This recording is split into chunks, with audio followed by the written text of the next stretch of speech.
Designados os relatores de 4 processos por quebra de decoro parlamentar no Conselho de Ética da Câmara. Deputados querem aperfeiçoar a Lei Maria da Penha, que este mês completa 10 anos. E esta edição destaca também: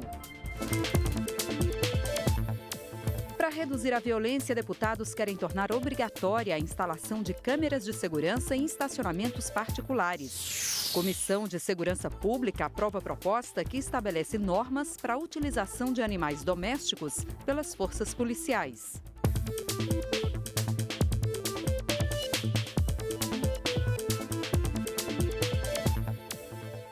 Boa noite. Em Brasília, 8h02. O Jornal da Câmara começa agora. Nesta quarta-feira, foram designados os relatores de 4 processos por quebra de decoro parlamentar no Conselho de Ética da Câmara. O relator do processo contra o deputado Jair Bolsonaro, do PSC do Rio de Janeiro, é o deputado Odorico Monteiro, do PROS do Ceará. Bolsonaro é acusado pelo PV de quebra de decoro por apologia à tortura, na sessão da Câmara que autorizou a abertura do pedido de impeachment da presidente afastada Dilma Rousseff. O processo contra o deputado Jean Willis, do PSOL do Rio de Janeiro, será relatado pelo deputado Júlio Delgado, do PSB de Minas. O parlamentar é acusado de quebra de decoro pelo PSC, por ter supostamente associado nomes de deputados do partido ao atentado que resultou na morte de 50 pessoas em uma boate gay em Orlando, nos Estados Unidos. Já o relator designado para o processo contra o deputado Laerte Bessa, do PR do Distrito Federal, foi o deputado Sérgio Moraes, do PTB gaúcho. Bessa é acusado pelo PT de proferir em discurso no plenário da Câmara ofensas contra o partido. E para relatar a representação contra o deputado Vladimir Costa, do Solidariedade do Pará, o escolhido foi o deputado subtenente Gonzaga, do PDT de Minas. Costa é acusado pelo PT de quebra de decoro por ter ofendido o partido e seus filiados em reunião do Conselho de Ética que recomendou a cassação do deputado afastado Eduardo Cunha. O parecer pela admissão ou não das representações deve ser apresentado em 10 dias úteis contados a partir de hoje. O prazo dos relatores, portanto, vence no dia 31 de agosto. 10 anos depois de entrar em vigor, a Lei Maria da Penha é considerada o mais importante marco legal no combate à violência contra a mulher no Brasil. Mas parlamentares e representantes da sociedade lutam por mudanças que tornem a legislação mais eficiente. Elas são maioria no Brasil, correspondem a mais de 50% da população. Estão crescendo no mercado de trabalho e sustentam sozinhas 37% das famílias brasileiras. Apesar disso, o número de casos registrados de violência contra as mulheres é alto. Foram cerca de 63 mil denúncias só em 2015. Mas por que um número tão alto? Eu não tenho dúvida que a origem, a fonte da violência é porque o homem ainda vê a mulher como um ser inferior a ele. Essa terapeuta familiar, que pediu para não ser identificada, conta um dos casos que presenciou. Ela veio ao consultório escondida do marido. Por algum motivo ele descobriu. E na porta do consultório ele agarra ela no braço com muita violência. Ela é gestante, ela devia estar com 7, 8 meses, porque a barriga era bem evidente. E com muita violência, ele tenta tirar do consultório e nós chamamos o segurança dessa instituição hospitalar. Há 30 anos foram criadas as Delegacias das Mulheres. Um dos objetivos era receber vítimas de violências físicas e sexuais cometidas por desconhecidos. Mas os casos mais comuns eram os das mulheres vítimas dos próprios familiares. Pela frequência de casos assim, em 2006 o Brasil criou a Lei Maria da Penha, nome real e caso real.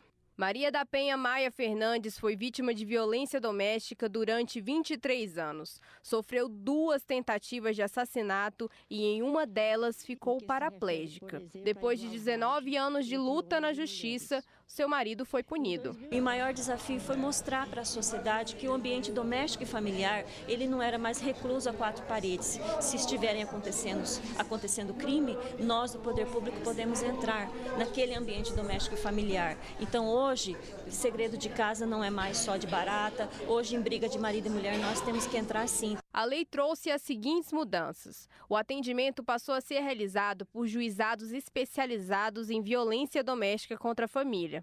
Passou a existir a possibilidade de prisão preventiva ou em flagrante do suspeito. Esse tipo de violência passou a aumentar a pena pela agressão cometida. Antes, a mulher poderia desistir da denúncia na delegacia. Agora, só perante o juiz. O juiz pode proibir o agressor de manter contato com a vítima e seus familiares. É prevista assistência para as mulheres retomarem a vida. E foi criado o Disque 180 para receber denúncias. A deputada Jandira Fegali foi a relatora do projeto na Câmara e comemora algumas das conquistas permitidas pela lei. Nesse período, nós já conseguimos salvar 300 mil vidas, 90 mil prisões em flagrante. Só no meu estado do Rio de Janeiro já são 20 mil condenações. Apesar dos avanços da Lei Maria da Penha, o número de casos de violência contra a mulher é alto. A cada 7 minutos, uma mulher é agredida no Brasil. Ainda há muito que mudar para essa lei valer totalmente. E esse é o objetivo da Câmara e do Senado. A deputada Gorete Pereira sugere algumas alterações na lei.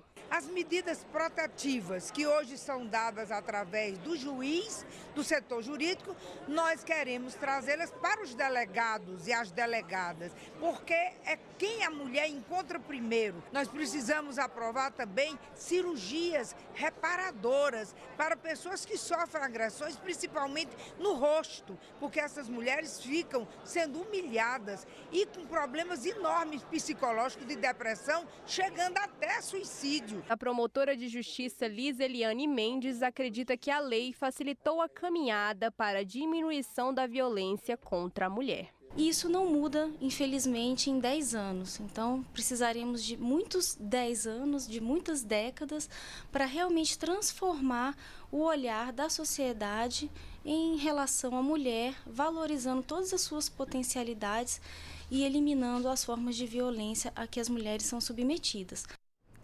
Deputados da Comissão de Fiscalização Financeira e Controle estiveram em Campinas, no interior de São Paulo. Eles vistoriaram as obras do Laboratório Nacional de Luz, Sincrotron, um centro de pesquisa pioneiro no Hemisfério Sul.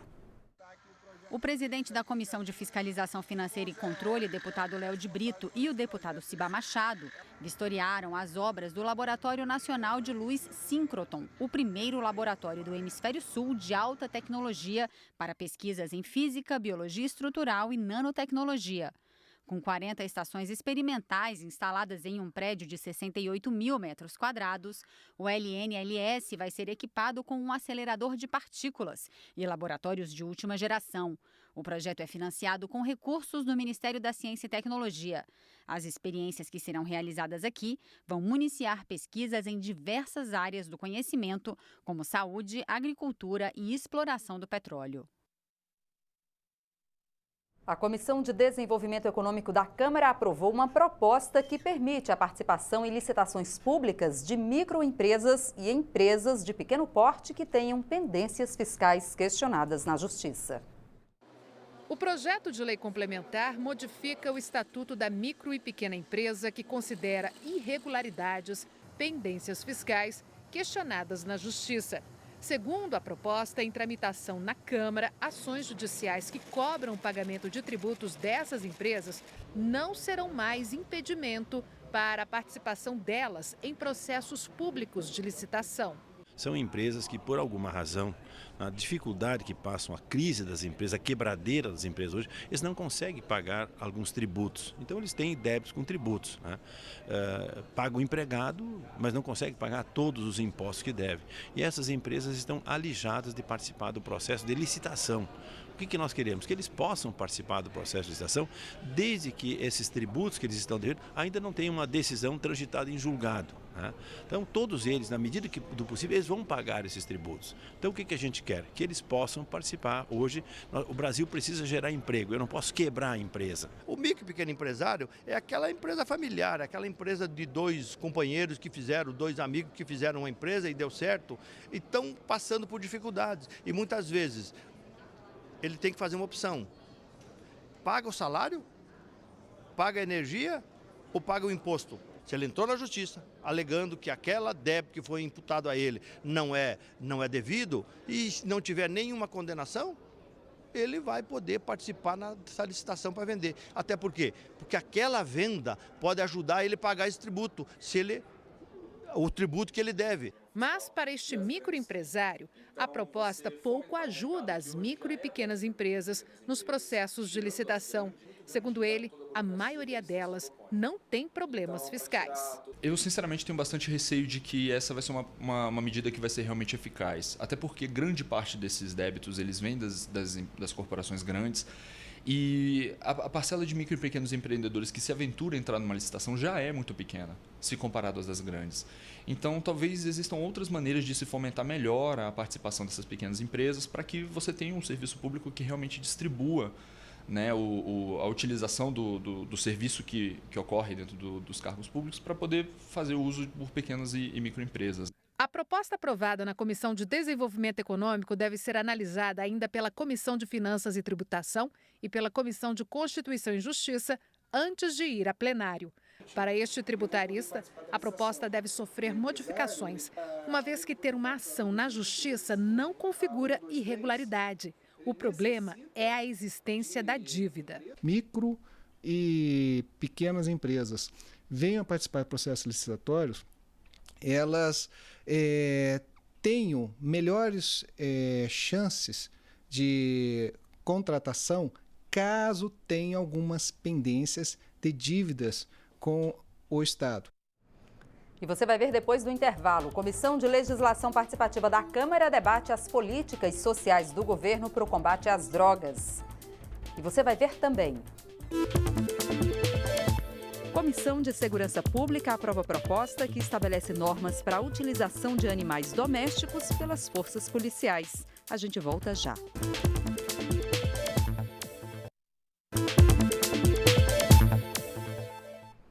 A Comissão de Segurança Pública da Câmara aprovou no início deste mês uma proposta que estabelece normas para a utilização de animais domésticos pelas forças policiais. Pelo projeto, os animais domésticos utilizados pelas forças policiais devem ter regime de descanso e de pausas para alimentação durante o serviço. Além disso, regula procedimentos veterinários e de higiene dos canis e nas baias. Constam também regras para a destinação dos animais que não servem mais para o trabalho na polícia. E ainda a exigência de que canis e baias proporcionem conforto higiênico e térmico para os cães e cavalos.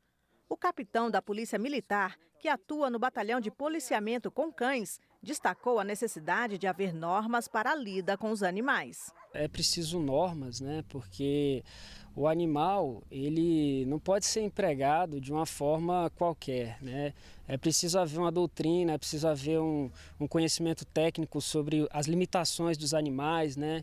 Quais são as características que eles precisam ter. Então, normas são muito importantes nessa área. O autor do projeto, o deputado Laudívio Carvalho, comentou a motivação da proposta. Um cavalo, um cão, são animais domésticos, mas que servem diretamente na segurança do cidadão quando estão em patrulhamento juntamente com os policiais militares. E por entender que esses animais têm que ser tratados como seres vivos e não como objetos, é que nós criamos esse projeto de lei aqui na casa. A proposta é analisada em caráter conclusivo e ainda deve ser votada pelas comissões de Meio Ambiente e de Constituição e Justiça da Câmara. A Comissão de Viação e Transportes da Câmara debateu propostas que tratam das tarifas de pedágio nas rodovias brasileiras. A intenção é buscar o equilíbrio entre o lucro da concessionária e um preço justo para o motorista. Para o autor do pedido para a realização da audiência, deputado Hugo Leal, o tema precisa ser discutido com profundidade para que as propostas que tramitam na comissão ofereçam alternativas que garantam bons serviços e rodovias seguras e uma tarifa justa aos usuários. Estamos buscando aqui o que é justo para uma tarifa de pedágio. Não estabelecer um teto, e sim um padrão, e aqui ficou muito claro com todos que falaram, um padrão para que a gente possa devolver à população um bom serviço com uma tarifa justa e que não onere ainda mais o consumidor. Um dos pontos discutidos durante a audiência pública diz respeito à capacidade de investimento de cada região e a questão dos subsídios. Uma limitação no valor do pedágio limita bastante a possibilidade de você expandir o uso de concessões, porque você teria que ou ter concessões que fossem viáveis ao preço de R$ 5,00 ou ter algum tipo de subsídio que na conjuntura atual é muito difícil. Já o procurador Hugo Gueiros trouxe para o debate questões polêmicas, como, por exemplo, o acesso a empréstimos públicos e a consequência disso na cobrança das tarifas pelas concessionárias. Não é justo adotar o mesmo critério em relação às tarifas, em relação ao valor do pedágio, para quem conta e para quem não conta com empréstimos públicos. Então, se o BNDES, por exemplo, financia 90% de uma obra, é bem diferente de financiar 10%, assim como uma situação ainda mais de diferença ainda mais caracterizada se há empréstimo e se não há empréstimo. E outro projeto aprovado pela Comissão de Segurança Pública torna obrigatória a instalação de câmeras de segurança em estacionamentos particulares. O objetivo é reduzir a violência nos arredores de supermercados, condomínios, faculdades e hospitais, além de ajudar a polícia a solucionar os crimes. Pela proposta, esta regra só vale para estacionamentos com mais de 50 vagas e o empresário terá que guardar as imagens por pelo menos 15 dias. O relator da matéria foi o deputado Eduardo Bolsonaro. A gente sabe que estacionamento é um prato cheio para roubos, furtos, algumas vezes até sequestros relâmpagos. E a gente quer, na verdade, é que essas pessoas sejam identificadas e presas, para que não ocorram com outras pessoas. Então, para isso, é que vem o projeto de lei 7911 do deputado Felipe Burnier, para que possa permitir que a polícia investigue e coloque na prisão esses criminosos. Este especialista em segurança elogiou o projeto, mas defendeu que a proposta deveria ser ainda mais rigorosa, exigindo câmeras em estacionamentos com mais de 10 vagas e também obrigando o empresário a guardar por mais tempo as imagens capturadas. Flávio Testa também acredita que a lei deveria ser mais detalhada. Você colocar uma legislação muito abrangente, deixando em aberto, apenas para dar uma satisfação para a sociedade, também não vai resolver. Porque você deixa muito em aberto e depois, na hora de implementar, de regulamentar e colocar em funcionamento, você deixa muitas brechas e aí a coisa não vai funcionar. Pedro Ivo Moésia é sócio de uma empresa que administra 25 estacionamentos em todo o país. Um sistema de câmeras custaria de 15 a 20 mil reais, o que seria um valor alto para o empresário. Ele defende que a segurança deveria ser feita pelo Estado e não pelo empresariado. Essa questão da segurança é uma questão de segurança pública, coisa que não compete para as empresas de estacionamento, porque nenhum funcionário da nossa empresa está autorizado a usar arma, está autorizado a abordar uma pessoa, justamente que compete à polícia fazer esse serviço. A proposta ainda será analisada pelas comissões de Desenvolvimento Econômico e de Constituição e Justiça da Câmara. E a Comissão de Legislação Participativa da Câmara realizou audiência pública para debater as políticas sociais do governo federal de combate às drogas.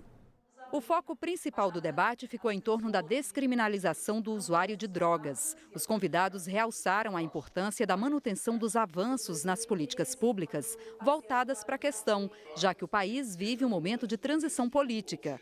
Andréa Galassi, coordenadora geral do Centro de Referência sobre Drogas e Vulnerabilidades da Universidade de Brasília, destacou o avanço ocorrido com a mudança de foco. A política de drogas teve, ao longo dos últimos 15 anos, a gente poderia dizer, pequenos avanços no sentido de começar a cuidar da questão focado nas pessoas e não na substância. A gente passou a olhar a pessoa que tem problema com drogas como alguém que precisa de cuidados e não aquela pessoa que precisa ser punida por esse uso. O presidente da Associação Brasileira Multidisciplinar sobre Drogas lembrou que a situação é complexa e a discussão está apenas iniciada. Uma situação extremamente complexa, que é a relação entre drogas e sociedade, quer dizer, a relação das políticas de drogas, de políticas proibicionistas, de guerra às drogas, que motivam a violência. Do outro lado, a questão da relação que as pessoas têm com as drogas, né?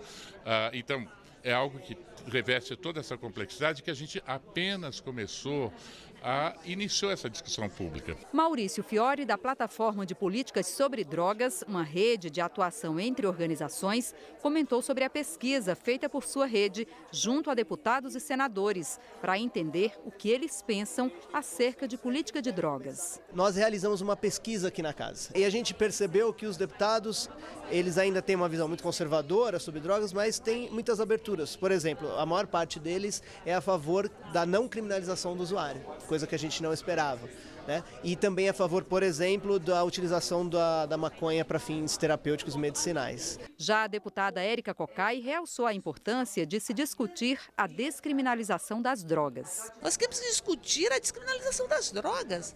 Não é possível mais nós permitirmos que tenhamos uma discussão pautada no recrudescimento penal e uma discussão pautada em métodos e em princípios que não têm resolvido os problemas. Não tem resolvido. Então nós temos discussões que que se expressam em projetos nessa casa e que há um temor em discutir. Há que se discutir em nome da vida, em nome de um país onde nós não tenhamos medo de sair nas ruas. O Jornal da Câmara termina agora. Para outras informações é só acessar o nosso portal na internet. Sexta-feira é dia da Revista da Câmara, com as notícias que foram destaque por aqui durante a semana. É às 8 da noite, não perca.